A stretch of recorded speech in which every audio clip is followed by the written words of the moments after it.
hecho, según lo que ya han revisado, de lo poco que han revisado, vamos a ver entonces lo que es cianosis, astenia, ictericia y ganancia y pérdida de peso. Vamos a revisar cianosis. Vamos a ver que la cianosis va a ser la coloración azulada de la piel y de las mucosas, lo que más adelante va a determinar que la cianosis se va a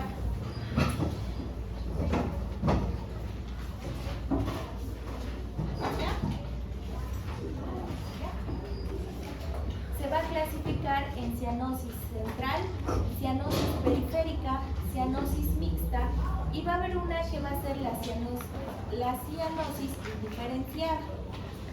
Ahora, ¿a qué la vamos a denominar a la cianosis? La vamos a denominar como un signo cardinal en la definición de la oxigenación tisular.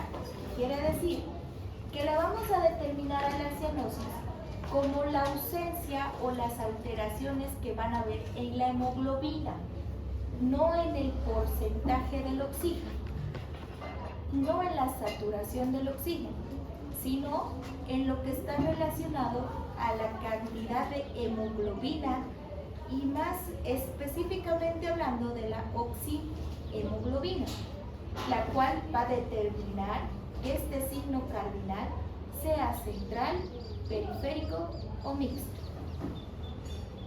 Ahora, dentro de la semiología de la cianosis, tenemos que ver las alteraciones que va a tener la oxihemoglobina y la hemoglobina. En este caso, vamos a ver que la oxihemoglobina y la hemoglobina está reducida o la desoxihemoglobina tiene diferentes coloraciones, esto dependiendo a la absorción que va a presentar, ya sea en tejidos o en mucosa. Entonces, hay que separar primero lo relacionado con la oxihemoglobina con la saturación de oxígeno. No es lo mismo decir saturación de oxígeno que cianosis o dificultad respiratoria, va a tener apnea, que hablar de cianosis. ¿Qué es la cianosis? La cianosis se va a considerar como la falta o la coloración en la piel azulada que va a estar relacionada con la oxihemoglobina y la desoxihemoglobina, que se puede ver afectada, es decir, reducida o no va a tener la capacidad de ser absorbida por los tejidos. Las características de la cianosis es que la coloración se transmite a la piel y mucosas generando aspectos específicos, como por ejemplo en la imagen se puede ver la lengua y los labios que corresponden a la mucosa se van a encontrar de una coloración azulada, morada, o puede ser en la de los dedos, que corresponde a las periféricas, que nos está mostrando una coloración azulada, lo que es los dedos, el lecho unguial, que está relacionada con la desoxihemoglobina. Nos va a mostrar una concentración absoluta de hemoglobina reducida, y esto quiere decir que es superior de 5 gramos por decilitro en la sangre capilar. ¿Qué nos quiere decir? Que la hemoglobina lo normal debería ser 2.5, pero nos va a mostrar de 5 gramos sobre decilitro de sangre capilar, lo que nos está diciendo que se va a ver mucho más espesa, mucho menos absorbente, y por eso nos va a dar la coloración azulada. La cianosis siempre se va a buscar primero para la semiología en los tegumentos que sean más delgados y vascularización o mucosas. En este caso estamos hablando de la comisura labial, de las alas de las fosas nasales, estamos hablando de las orejas, del lecho unguial, estamos hablando de los dedos, el antebrazo, estamos hablando de los pies, que son áreas fáciles de detectar cambios de coloración. ¿Por qué? Porque el tegumento es delgadito, es finito, y generalmente se va a poder visualizar en un área donde haya irrigación sanguínea, que ahí se va a poder observar cambios de coloración en los labios, en las orejas, en el pabellón auricular, tenemos en las alas de la nariz, se va a poder ver en la comisura labial, incluso vamos a poder ver también en el rostro. ¿Cómo podemos nosotros determinar en semiología que un paciente tiene cianosis? Se puede ver generalmente en la exploración física en un lugar donde no tenga el uso de luz artificial. Generalmente tiene que ser un lugar abierto que tenga luz natural, no luz artificial, porque la luz nos puede dar diferentes cambios en la piel, ya sea luz blanca o luz amarilla, nos puede alterar en el examen físico y nos puede dar resultados que no son los correctos, como en el caso de la cianosis o en el caso de la ictericia. Vamos a dividir a la cianosis como una cianosis crónica que va a estar acompañada por signos específicos, como por ejemplo la poliglobulia. ¿Qué quiere decir poliglobulia? Exceso de hemoglobina.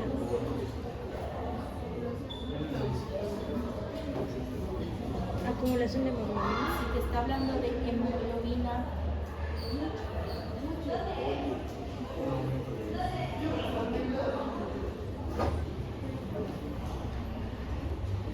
no sé, ustedes ya deberían saber.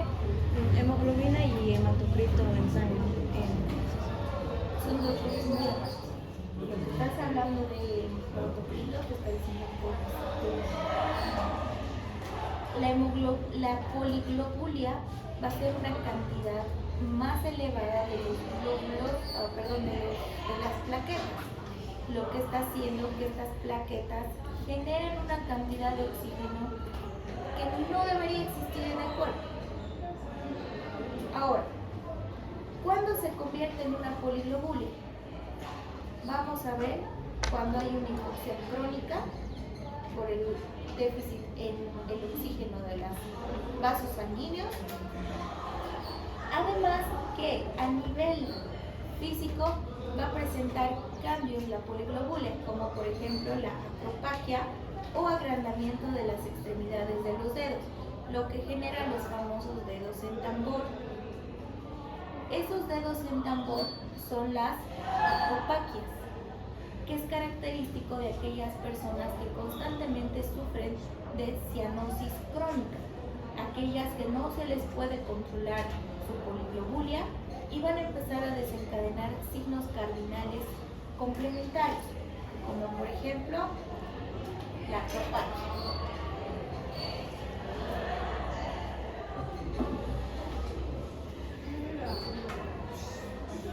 Para que se acuerden, dato importante, la mayoría, si no llega al 95% de los pacientes con cianosis suelen tener trastornos de la coagulación por disminución de las plaquetas, que no es lo mismo que hablar de hemoglobina, ¿no es cierto? Tiene un elevado valor de las hemoglobinas, pero tiene una disminución de las plaquetas. Y esto generalmente es por trastornos de la coagulación, como por ejemplo también factores de coagulación, como la enfermedad, por ejemplo, ¿qué enfermedad de la coagulación más relevante conoce? Hemofilia. ¿Ya cuál más? Son dos.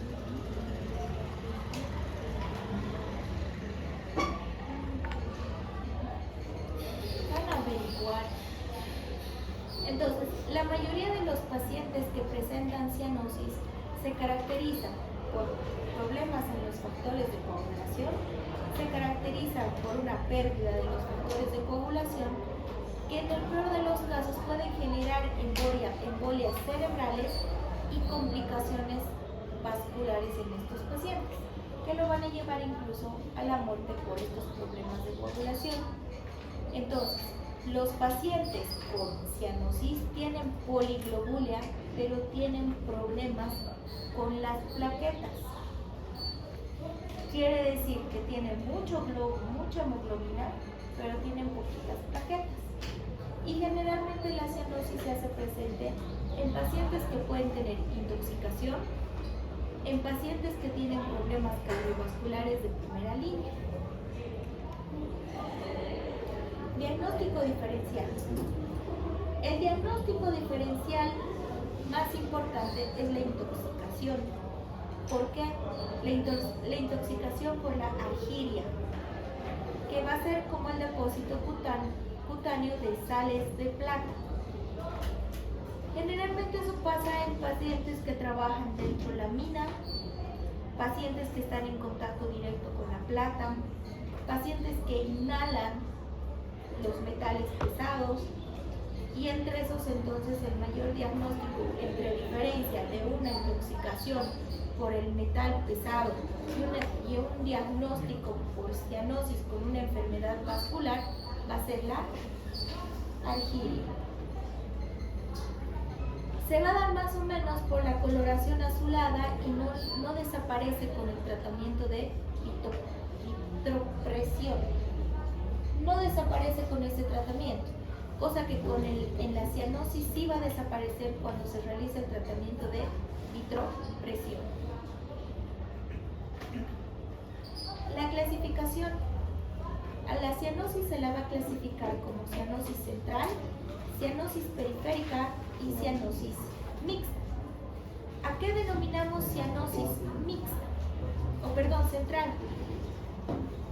La que se presenta en la boca, lengua, mucosa. ¿Y eso se refiere a qué?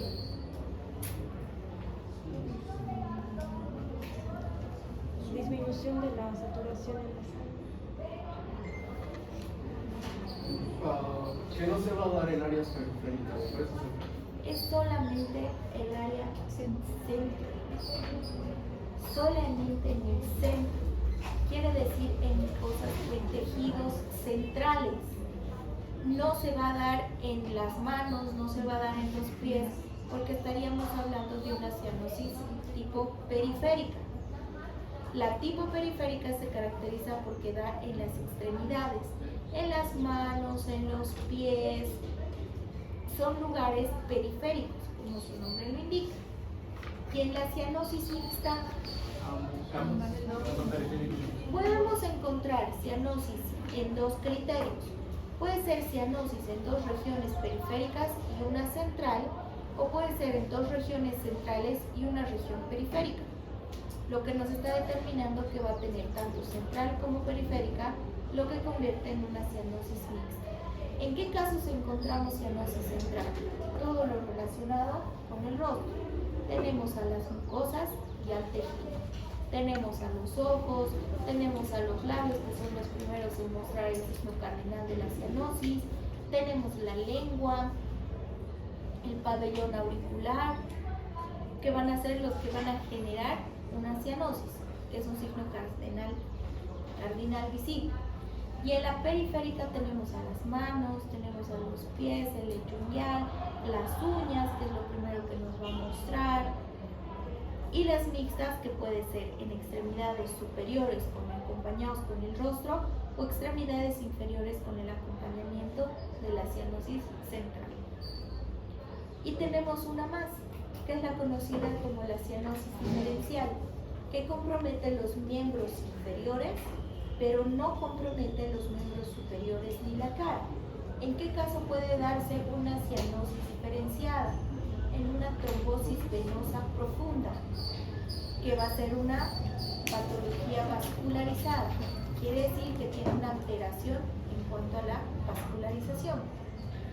Ahora, las causas o los tipos de cianosis se pueden clasificar como, por ejemplo, Un paciente con neumonía, dificultad respiratoria, bronquitis, neumotórax y metamoglobinemia va a ser considerada una cianosis central. Va a ser considerada una cianosis central. Cuando hablamos de insuficiencia cardíaca, shock cardiogénico, taponamiento cardíaco, policitemia, poliglobulia, alteraciones de la hemoglobinemia, puede ser considerada como una cianosis periférica o mixta. Y hablamos de una trombosis venosa profunda, una obstrucción arterial, vasculitis y exposición al frío como periférica. ¿Por qué periférica? Porque se está dando en los extremos. La tetralogía de Fallot, comunicación intraventricular, anomalía de Epstein, transposición de los grandes vasos, ¿qué tipo de cianosis podría presentar? Es la mixta. ¿Por qué?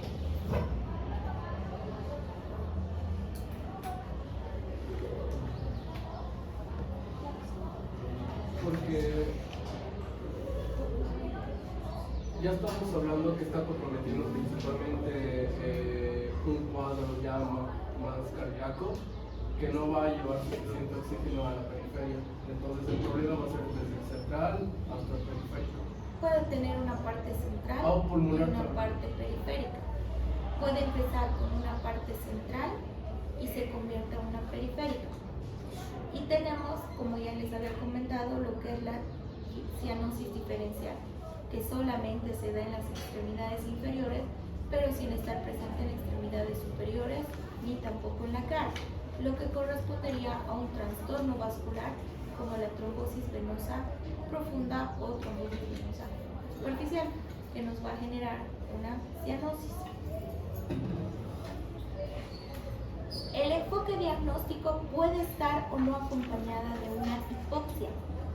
Puede haber hipoxemia sin cianosis como tal y puede haber cianosis sin hipoxemia ni hipoxemia celular. Por eso lo que les voy. Puede haber aumento o disminución de la saturación de oxígeno sin necesidad de que la coloración de la piel cambie. Pero no es lo mismo pensar que la hipoxia es igual que la cianosis. Son dos cosas totalmente diferentes.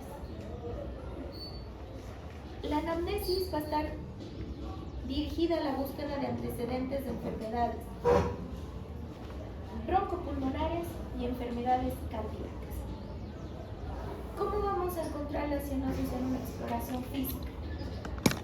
Mediante la exploración física, mediante la observación, mediante los cambios en la coloración de la piel. Y esto generalmente se hace en un ambiente que tenga luz natural, para que no haya interferencia con la coloración de los focos. Y obviamente se hace una buena historia clínica con una anamnesis adecuada para que digan la sintomatología, los antecedentes patológicos de la enfermedad. Se debe diferenciar la cianosis central y periférica primero, iniciando lo que es el examen físico, para determinar si estamos tratando cuál de la cianosis o incluso puede tratarse de una cianosis diferencial.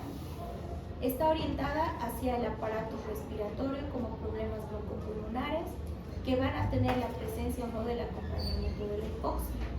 Y también está orientada hacia el aparato cardíaco con enfermedades cardiovasculares como la trombosis venosa profunda. Vamos a encontrar, por ejemplo, la vasculitis, las enfermedades vasculares predominantes, y también debe realizarse lo que es una exploración física con los ruidos cardíacos, una exploración pulmonar para ver si no estamos hablando de una neumonía, no estamos hablando de una telectasia, no estamos hablando de un enfisema pulmonar, que también nos va a generar una cianosis, pero la vamos a distinguir con o sin acompañamiento de la hipoxia. ¿Qué exámenes complementarios se puede realizar a un paciente con cianosis? Se puede realizar una radiografía de tórax, posterior anterior y lateralizada. ¿Para qué? Para ver si no estamos encontrando una trama vascularizada o una trama pulmonar afectada. Si no, vamos a encontrar, por ejemplo, una atelectasia, una pérdida de la región costodiafragmática, una gasometría arterial para ver la cantidad de dióxido de carbono, la presión parcial de oxígeno. No vamos a poder ver cuánto es la saturación de la oxigenación arterial. Estamos hablando de una gasometría tipo arterial. La venosa en descarte de cianosis no sirve, porque la sangre venosa tiene más oxígeno que la arterial. Si para descartar cianosis tengo que ver cuánto va a ser el oxígeno y la hemoglobina, me va a servir más la arterial que la venosa. La venosa siempre me va a arrojar más oxígeno que la arterial, entonces me puede dar un diagnóstico equivocado. ¿Y cómo diferencio entre una gasometría arterial y venosa? A simple vista.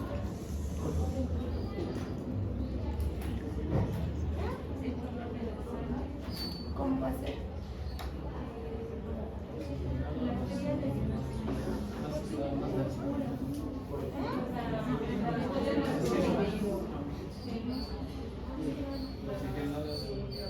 Aparte de que duele cuando le haces una gasometría arterial como tal, duele mucho. El paciente no se deja pinchar y además que la sangre sale suavito, o sea, sale de a poquito. La sangre venosa no duele cuando le pinchas y sale más rápido. La sangre venosa es más oscura y espesa, la sangre arterial es más líquida y más rojita. La sangre arterial te va a arrojar cantidades de oxígeno mucho más bajitos para que tú puedas determinar también si se trata de una cianosis, si se trata de una hipoxia. Un ecocardiograma y un electro también nos va a servir para descartar problemas cardiovasculares, y el hemograma para determinar si es una policitemia, estamos hablando de una polidiobulia, estamos hablando del valor de las plaquetas, del sodio, del potasio, que también nos va a servir. Y en el caso de hablar... Y la oximoglobina se puede ver en un hemograma. También en la gasometría también se puede ver. Pero principalmente nos vamos a basar en eso si está por encima de los 5. En la gasometría a pedido solamente se pueden sacar ciertos datos que son específicos, lo cual te va a poder permitir diagnosticar de manera adecuada. Ahora, hay otro como por ejemplo en la cianosis diferenciada. En la cianosis diferenciada, lo único que te va a permitir diagnosticar va a ser a través de un ecodoppler para ver la vascularización de la región donde se presenta cianosis, ya sea específicamente en la piel, en las piernas. En las piernas se va a determinar por una trombosis venosa profunda, el ecodoppler, la irrigación. Astenia.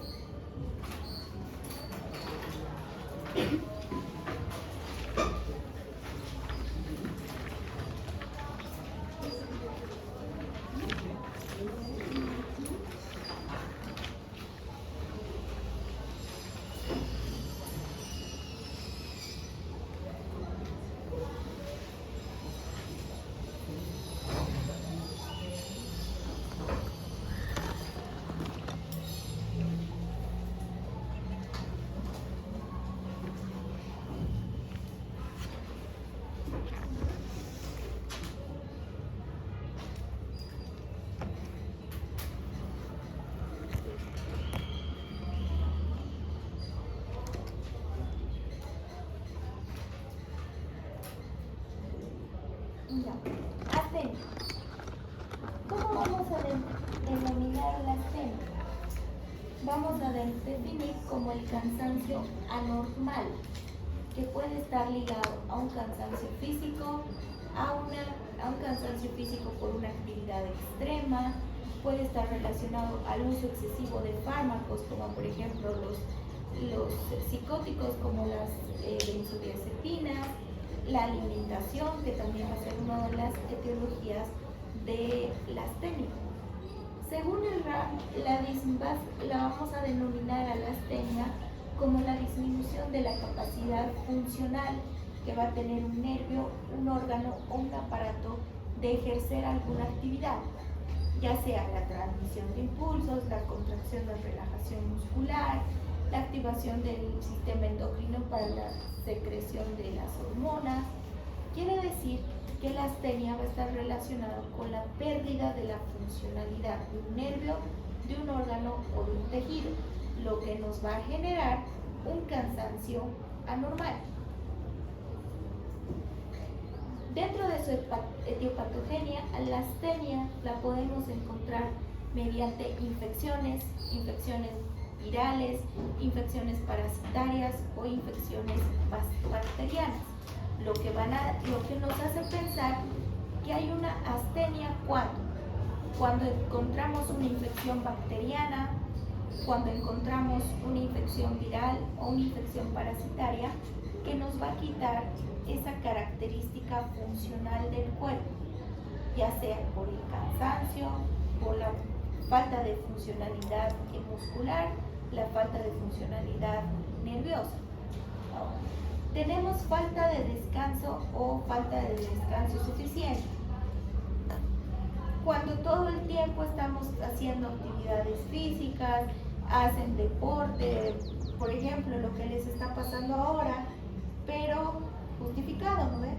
Ustedes se levantan a las 5, van al hospital, hasta las 12 ya están muertos, tienen clases, lloran porque no alcanzan a venir, no han descansado, se duermen en clases, pero ese cansancio está siendo justificado. En el caso de que, por ejemplo, si todos los días hicieran eso, su organismo se va acabando. Y por más que descansen, no van a reponer lo que han ido desgastando físicamente. La parte emocional también causa un tipo de astenia, pese a no realizar actividad física. ¿Por qué? Porque el cerebro maquina mucho más que los movimientos. Piensan 20.000 cosas en un minuto. Que si han dejado la puerta abierta, que si han dejado la puerta cerrada, que si la plancha, que si la lavadora, que si tienen que cocinar, que si la comida de su perro. Y dicen, estoy cansada, pero no he hecho nada. Pero su cabeza está... ¿Cómo voy a ir? Están pasando fármaco y están pensando cómo van a llegar a su casa, si van a encontrar trufi, no van a encontrar trufi. Piensan en cualquier cosa y están ahí. Realmente atrás. Y dicen, no sé por qué me he cansado si no hago nada. Ahora, fármacos. ¿Qué fármacos pueden generar una fatiga o un cansancio normal? Las benzodiazepinas, que tienen la característica de depresión del sistema nervioso central, lo que va a hacer que su cerebro se apague. Por eso, a ver, tomen alprazolam. No se acuerdan a qué hora han dormido ni cómo han dormido. Y se levantan cansados. No tienen un descanso eficiente. Se sienten cansados porque uno de los efectos adversos del alprazolam, si bien les hace dormir, les mantiene letárgicos. ¿Y qué? Es nombre comercial. Sí. Nombre farmacológico.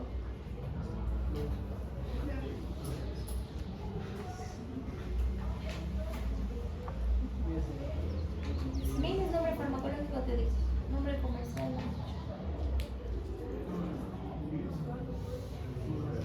Entonces, por ejemplo, hay fármacos como el Lidan, que conocen que es un relajante, es un ansiolítico natural, que si ustedes toman tiene el mismo efecto que el alprazolam, es causa depresión del sistema nervioso, lo cual van a dormir, pero se van a levantar letárgicos. Ay, estoy cansado, pero si he dormido y he tomado el alprazolam, su efecto adverso. La falta de ejercicio físico también genera un tipo de astenia. ¿Por qué? ¿Qué está solando?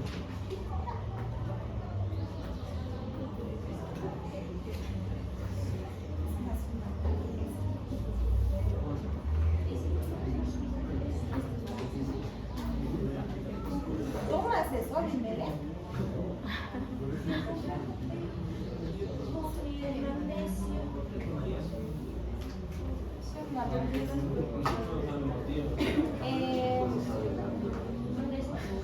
El complejo B que te ayuda solamente relajante muscular por el complejo B. El magnesio te quita el cansancio porque reduce el ácido láctico. ¿No?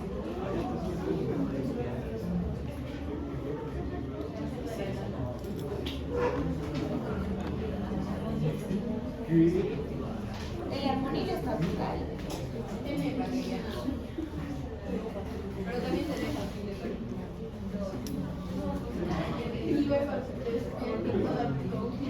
El del armonil es mejor el glidan.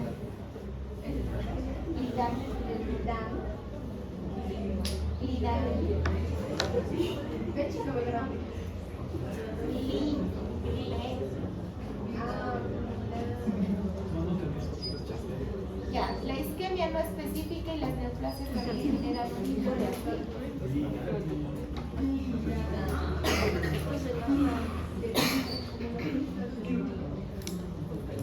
Las manifestaciones clínicas.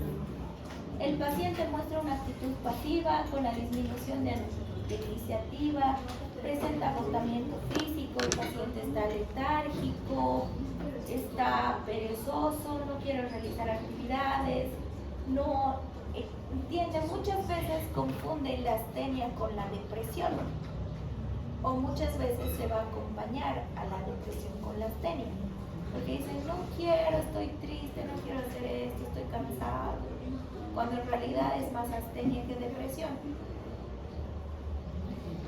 La presencia de signos y síntomas puede ayudar a la interpretación de los síntomas característicos y de esa manera tener un diagnóstico específico.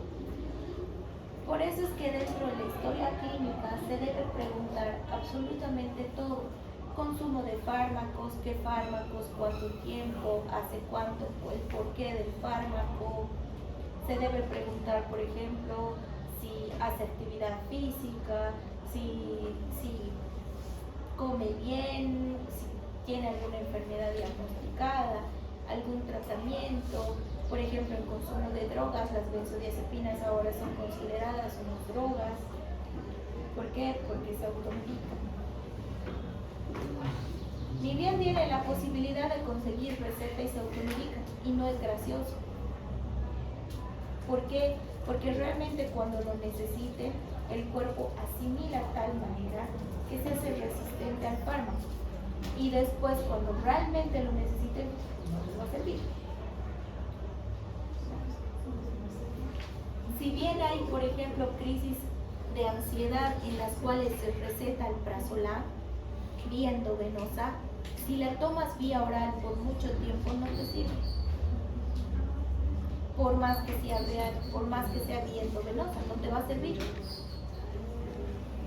¿Por qué? Porque el efecto, el metabolito, el concentrado ya tu organismo lo reconoce. Lo mismo pasa con el clonazepam. Si lo consumes por mucho tiempo en grandes cantidades, se vuelven adictos. Y no van a poder dormir, no van a poder hacer nada si no toman el clonazepam. Entonces son fármacos en los que hay que tener mucho cuidado.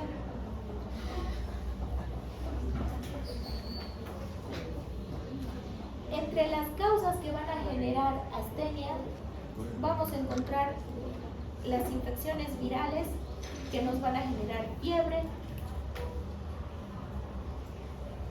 adenopatías en regiones superficiales, cansancio, deshidratación, las hepatopatías crónicas, una hepatosplenomegalia, cansancio, mala digestión, insuficiencia cardíaca, nos va a generar ingurgitación yugular, estertores crepitantes y edema malleolar.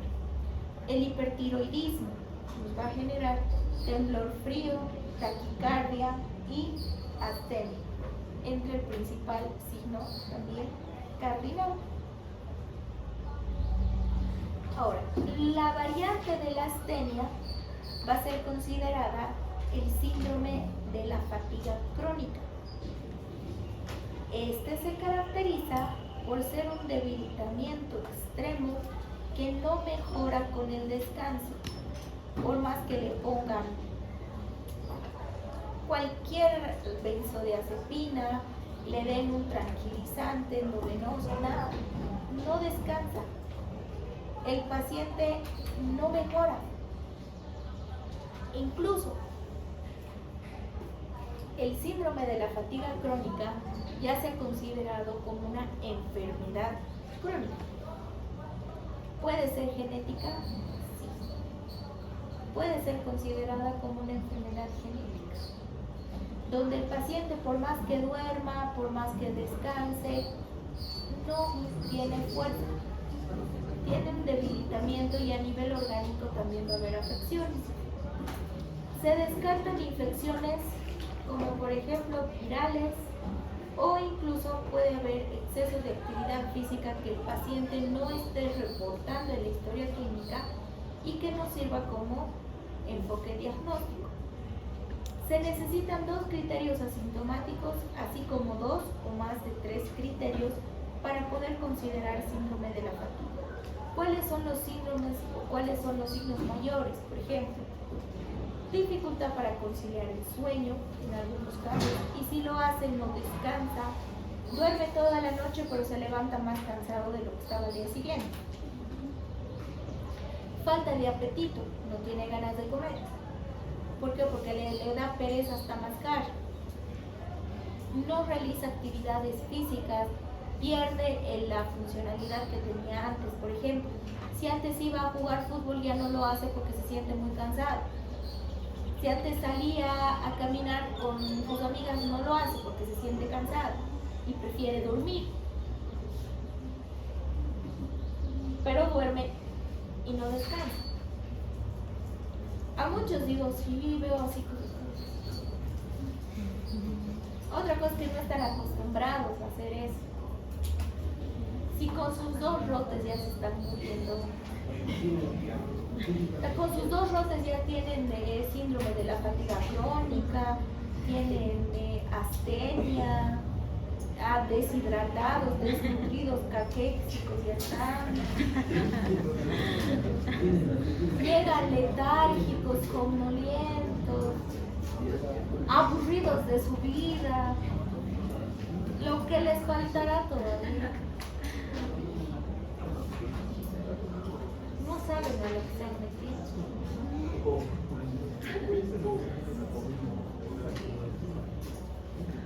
Porque aún estando en internado tienen que hacer trabajos de investigación.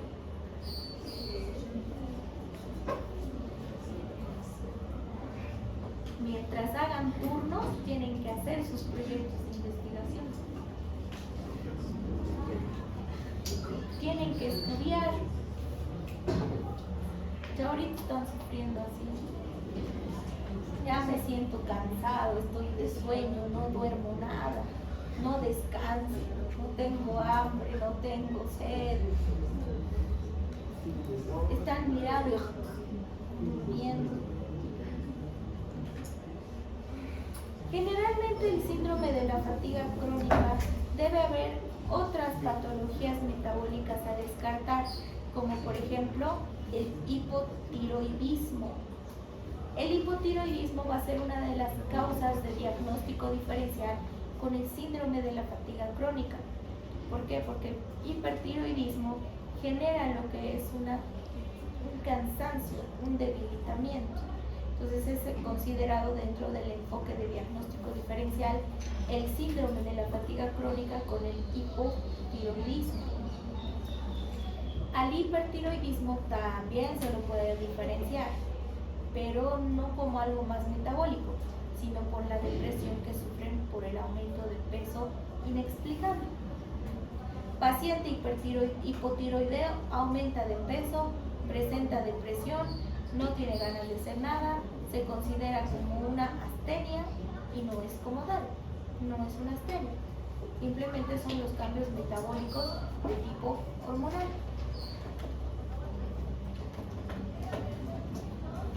Ahora nos falta